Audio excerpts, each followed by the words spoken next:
दोषी बाबा राम रहीम पर थोड़ी देर में सजा सुनाई जाएगी। रोहतक की सुनरिया जेल में ही अदालत लगाई गई है। स्पेशल सीबीआई कोर्ट के जज जगदीप सिंह हेलीकॉप्टर के जरिए पंचकुला से रोहतक पहुंचे हैं। जेल के स्कूल को ही कोर्ट रूम में तब्दील कर दिया गया है। सजा से पहले पंजाब हरियाणा में सुरक्षा के कड़े इंतजाम किए गए हैं। उपद्रवियों को देखते ही गोली मारने का आदेश दिया गया है, यानी कि शूट एट साइट ऑर्डर्स है। आपको बता दें, जो प्रोसिक्यूशन यानी सरकारी वकील है वो सीबीआई कोर्ट पहले ही पहुंच गए थे। उसके बाद पंचकुला से रवाना हुए जज जगदीप सिंह सुनरिया जेल के लिए, जहां पर पहुंचने में हेलीकॉप्टर के जरिए 40 मिनट का वक्त अमूमन लगता है। छावनी में तब्दील कर दिया गया है रोहतक की सुनरिया जेल को।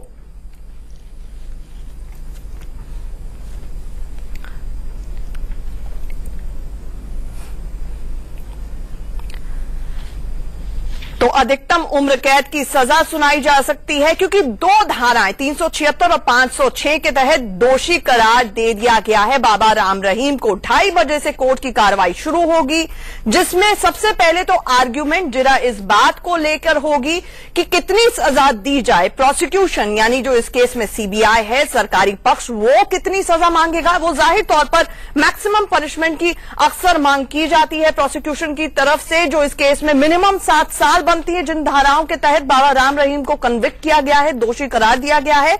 और जो मैक्सिमम सजा है वो लाइफ इंप्रिजनमेंट यानी कि उम्र कैद की सजा हो सकती है। तो पहले इसको लेकर जिरा होगी, सरकारी पक्ष पहले सजा की मांग करेगा मैक्सिमम सेंटेंस की। उसके बाद जो बचाव पक्ष है वो अपनी दलीलें देगा, जिसके बाद फैसला सुनाया जाएगा। जज जगदीप सिंह फैसला सुनाएंगे। उससे पहले आप तस्वीरें देखिए, रोहतक, सिरसा, पंचकुला से 3 तस्वीरें आ रही हैं। सजा से पहले पंजाब, हरियाणा, दिल्ली, एनसीआर में सुरक्षा के कड़े इंतजाम किए गए हैं। हरियाणा में सेना की 22 टुकड़ियां और अर्धसैनिक बलों की 131 कंपनियां तैनात हैं। पंचकुला और सिरसा में सेना की 12 टुकड़ियां तैनात की गई हैं। सिर्फ रोहतक में पुलिस अर्धसैनिक बलों की 44 कंपनियां मौजूद हैं। सुनरिया जेल से 5 किलोमीटर तक का रास्ता सील कर दिया गया है। हर नाके पर पुलिस के 10, बीएसएफ के 15 जवान तैनात हैं। उपद्रवियों को देखते ही गोली मारने के आदेश हैं, यानी कि शूट एट साइट ऑर्डर्स हैं। रोहतक के आईजी नवनीत सिंह विर्क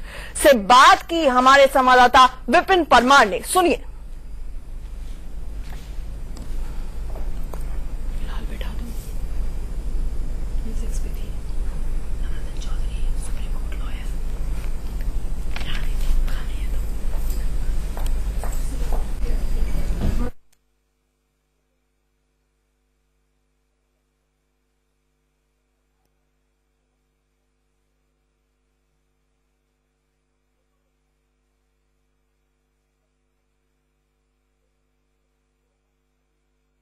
आज सजा सुनाई जानी है राम रहीम को। ऐसे में सुरक्षा का जायजा लेने के लिए सुनारिया जेल से तकरीबन 1 किलोमीटर पीछे का जो बैरिकेटिंग है, आईजी रोहतक रेंज नवदीप सिंह विर्क साहब मौजूद हैं।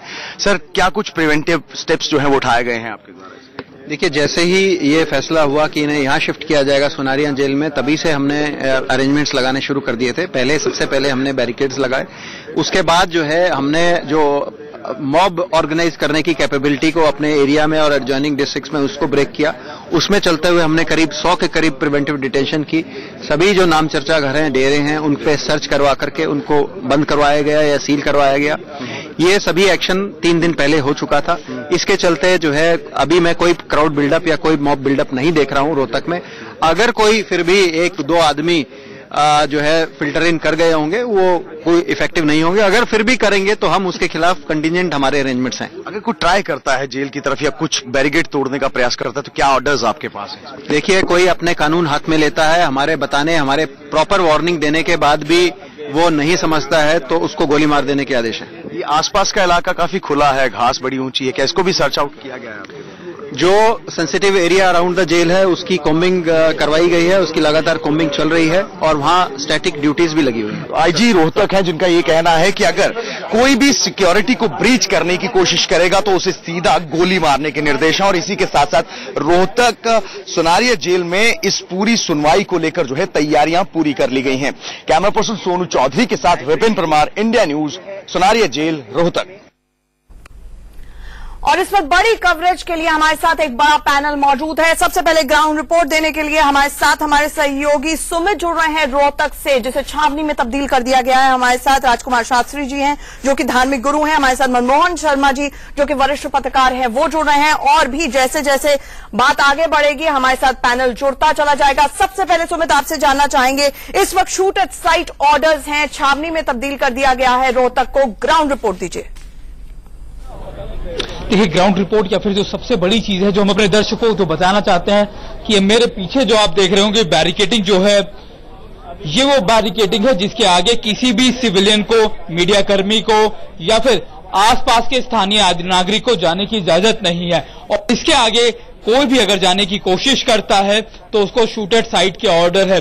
ये करीबन 1 से 1.5 किलोमीटर का बैरिकेड है। इसके अलावा ये पूरा रास्ता जिस जगह हम खड़े हुए हैं, ये नेशनल हाईवे नंबर 9 है और नेशनल हाईवे नंबर 9 से आप जितना जाएंगे करीबन 6 से 7 ऐसे बंकर या फिर ऐसे नाके लगाए गए हैं जहां पर बीएसएफ, आईटीबीपी और जो हरियाणा पुलिस है उसकी ज्वाइंट ऑपरेशन है या फिर ज्वाइंट पेट्रोलिंग की जा रही है, जो लगातार इन इलाकों में पहले से अगर कोई आने की कोशिश करता है तो उनको रोका जाए। और इसके अलावा जो सिटी की तरफ जो रास्ता जा रहा है उसको भी पूरी तरीके से अभी ब्लॉक कर दिया गया है। सुमित, आपसे ये भी जानना चाहेंगे कि 2:30 बजे के करीब अगर माना जाए जो खबरें आ रही हैं कि जिरा शुरू होगी, आर्ग्यूमेंट्स इसको लेकर शुरू होंगी कि कितनी पनिशमेंट दी जाए या नहीं, बचाव पक्ष और सरकारी पक्ष अपनी दलीलें रखेगा। कितना वक्त सूत्रों के हवाले से खबरें आ रही हैं कि लगेगा इसमें, और प्रोनाउंसमेंट यानी कि वर्डिक्ट, कितनी सजा हुई बाबा राम रहीम को, ये स्थिति थोड़ी क्लियर हो पाएगी?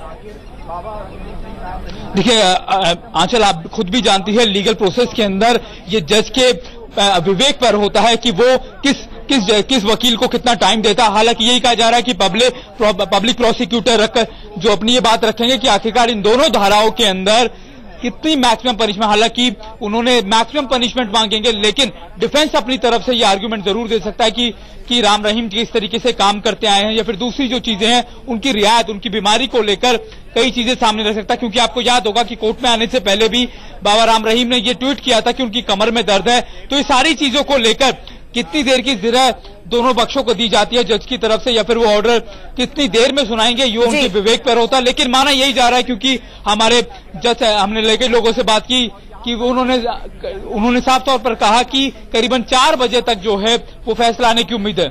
बिल्कुल, 4 बजे तक टेंटेटिव टाइमिंग है, फैसला आने की उम्मीद है। मैं बाकी पैनलिस्ट के पास आऊंगी लेकिन ग्राउंड रिपोर्ट के लिए एक बार फिर से यतेंद्र के पास चलती हूं जो हमारे साथ जुड़ गए हैं सिरसा से। यतेंद्र, लगातार जिस तरह से फ्लशिंग आउट चल रही है इस वक्त सिरसा के आश्रम में, लोगों को बाहर निकालने की कोशिश की जा रही है, अभी वहां पर क्या हालात हैं? क्या स्थिति पूरी तरह से काबू में है? उस तरह जिस तरह से 25 तारीख को तांडव हुआ था बाबा के समर्थकों का, उन हालात से निपटने के लिए क्या वहां पर सेना, अर्धसैनिक बल और पुलिस तैयार है? देखिए बिल्कुल आंचल, आपको मैं बता दूं, अगर सिरसा की बात करें तो अभी तक स्थिति कंट्रोल में है, लेकिन ये स्थिति फैसले के बाद देखी जाएगी कि कंट्रोल में रहती है या नहीं रहती है। क्योंकि 25 तारीख को भी जब फैसला आया और दोषी करार दिया गया तब अचानक हिंसा भड़क उठी। जो बाबा के समर्थक थे, जो उत्पादी लोग थे, उन्होंने जमकर हिंसा फैलाई। 6 लोगों की उसमें मौत भी हुई और 62 से ज्यादा लोग घायल हुए, जिसमें 37 पुलिसकर्मी थे। पूरा बीटा मिल्क प्लांट उन्होंने जलाकर खाक कर दिया।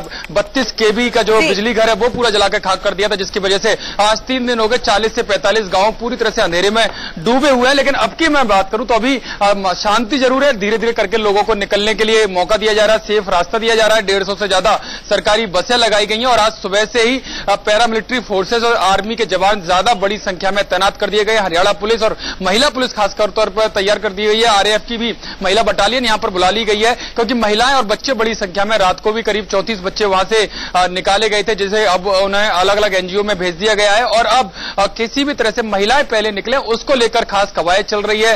जो चाइल्ड प्रोटेक्शन वेलफेयर और जो महिलाओं का जो ग्रुप है वो उनको अंदर भेजकर महिला जो डेरा सच्चा सौदा की जो प्रबंधक कमेटी है उनसे लगातार बातचीत की जा रही है। और कोशिश यही है कि ज्यादा से ज्यादा लोग जितनी जल्दी हो सके उतनी जल्दी निकले, क्योंकि अगर जितने ज्यादा लोग अंदर रहेंगे हिंसा की संभावना उतनी ज्यादा रहेगी। क्योंकि अभी भी जो सूत्र बता रहे हैं 20,000 से ज्यादा लोग डेरा सच्चा सौदा का जो मेन आश्रम है वहां पर अभी भी अंदर है। और कोशिश यही है कि उनको आराम से, शांति के साथ, धैर्य के साथ निकाला जा सके, क्योंकि सेना ने अपनी तरफ से साफ कर दिया कि जब तक उसको निर्देश नहीं मिलेंगे सरकार की तरफ से या हाई कोर्ट की तरफ से, वो अंदर नहीं जाएगी। लेकिन एक कड़ा पहरा, जैसे कह सकते हैं घेराबंदी जरूर कर रखी है पूरे आश्रम की तरफ, और बार बार अनाउंसमेंट किया जा रहा है कि जो लोग अपनी इच्छा से जा सकते हैं 2-2, 3-3 के गुट में वो जाएं, क्योंकि संवेदनशील स्थिति है। क्योंकि जो लोग बाहर निकले हैं उनमें से 2 के पास से AK-47 जो प्रतिबंधित रहती है, या तो पैरामिलिट्री फोर्सेस के पास रहती है, आर्मी के पास रहती है, वो 2 AK-47 मिलना भी एक बड़ा एंगल है। उस पर जांच चल रही है कि कहीं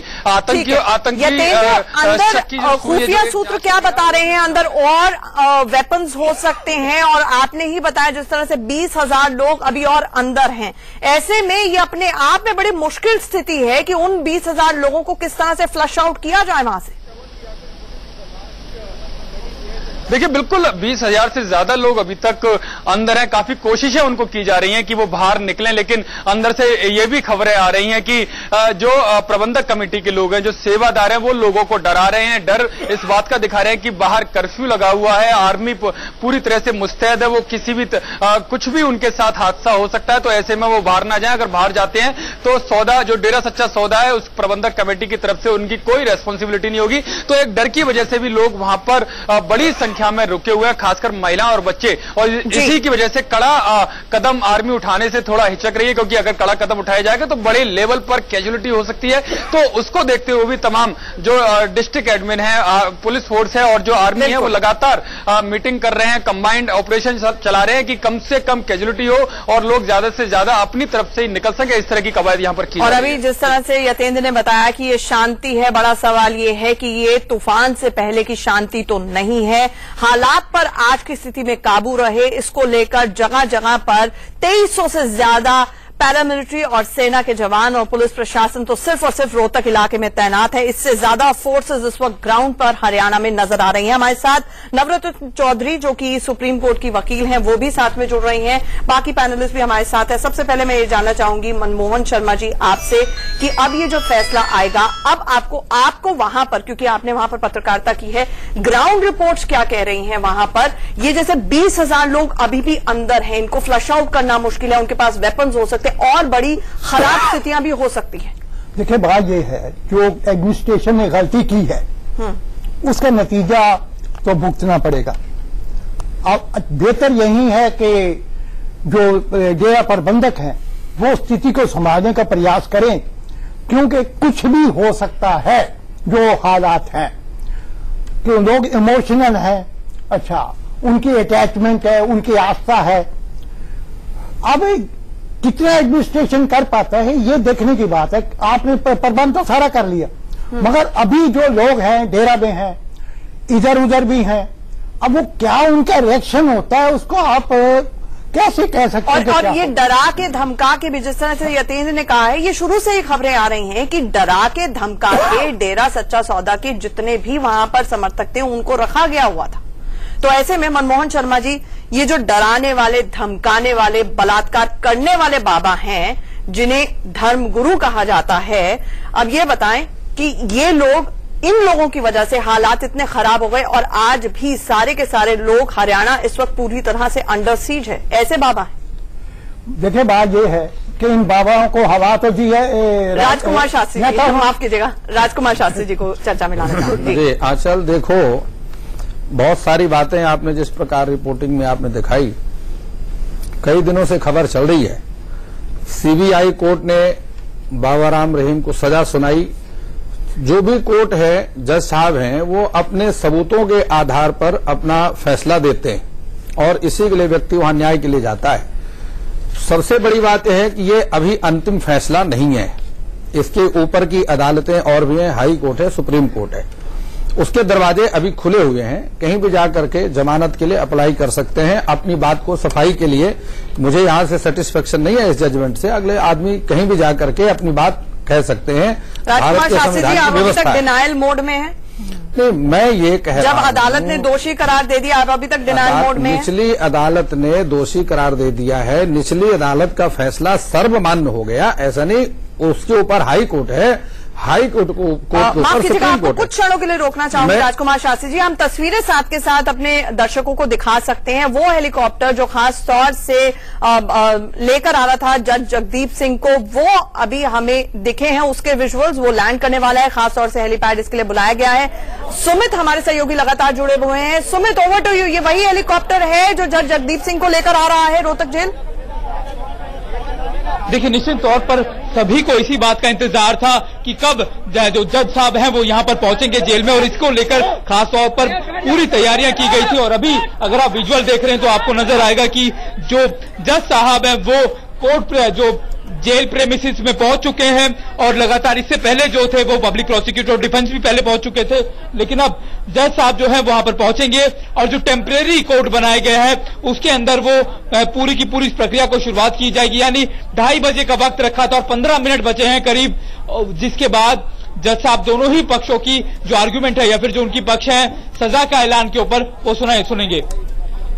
बिल्कुल सुमित, क्या ये हेलीकॉप्टर लैंड कर गया है? हम आपके पीछे ही देख रहे थे, तस्वीरें आ रही थी। कितनी देर लगेगी कि एक्चुअली में वो लैंड करने के बाद अंदर जज साहब बिल्कुल पहुंच जाए और प्रोसीडिंग शुरू हो जाए? बहुत पंक्चुअल नजर आ रहे हैं, तो मुझे लगता है 2:30 बजे एग्जैक्ट शुरू हो जाएगी हियरिंग।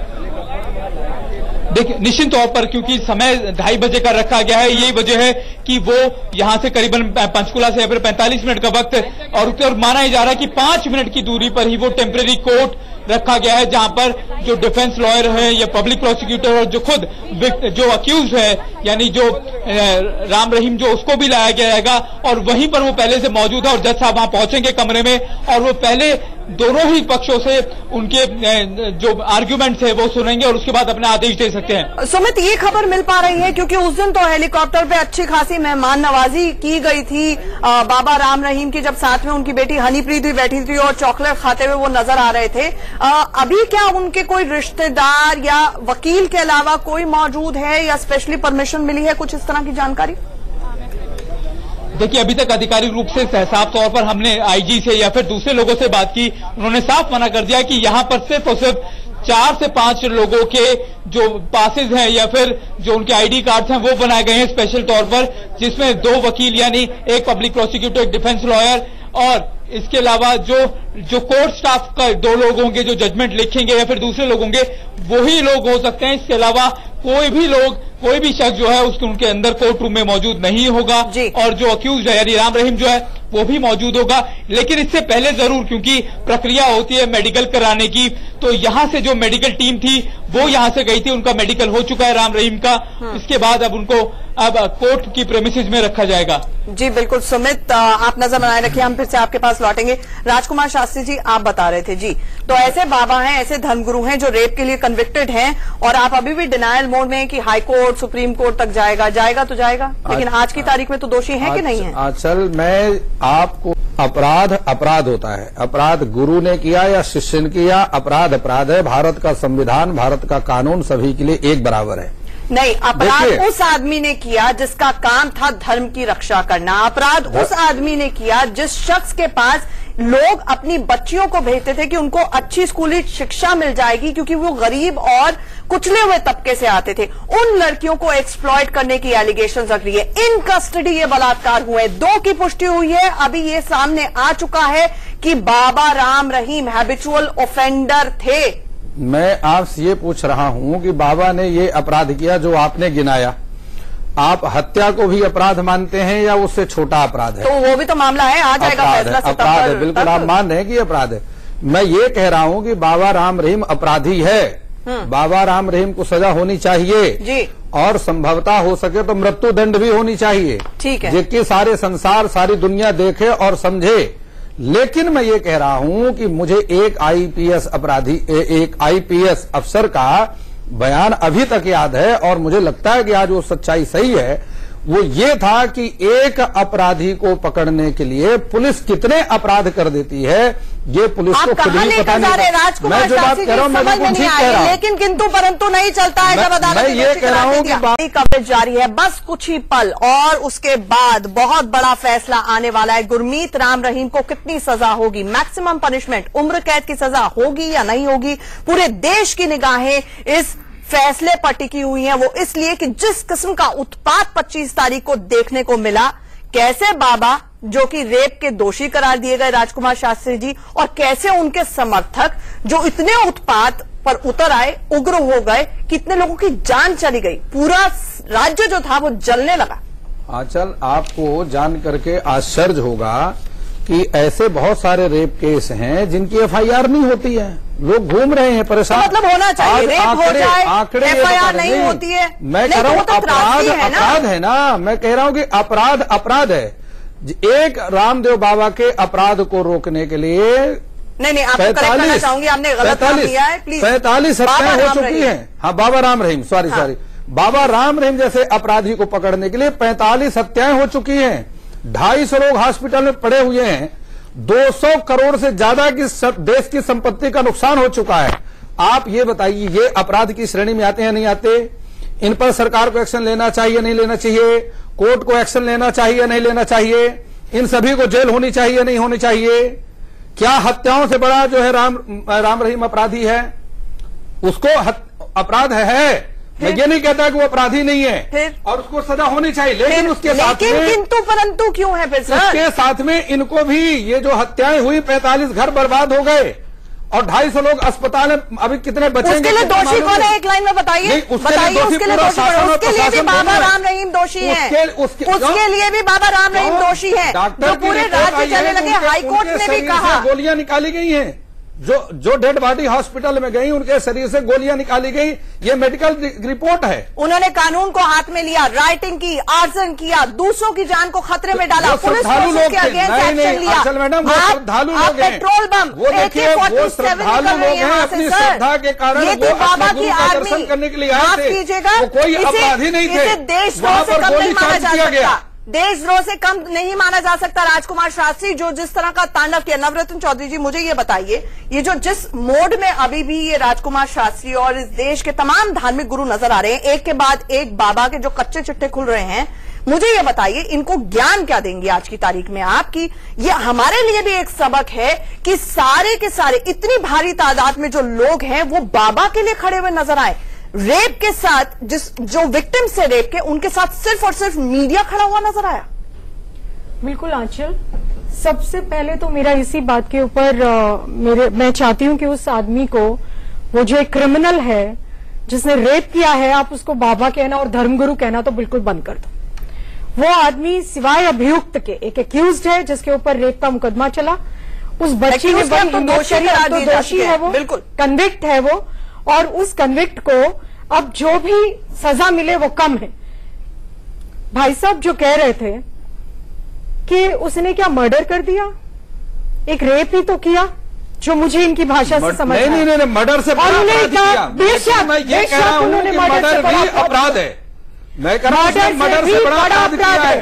और सिर्फ यही नहीं किया उसने आम लोगों का दिमाग खराब करके कह रहा हूं कि उसको फांसी की सजा होनी चाहिए। वो तो होगी, इंटरनेशनल चैनल पर बैठ करके मैं भारत सरकार से डिमांड कर रहा हूं, मेरी याचिका है, सुप्रीम कोर्ट से याचिका है कि उनको मृत्युदंड होना चाहिए, लेकिन जो हत्याएं हुई वो अपराधी हैं। वो हत्याएं हुई किसके कहने से? मैं ये कह रहा हूं, वो किसके कहने से हुई? कौन इन हालात के लिए जिम्मेदार था, ये बड़ा सवाल है।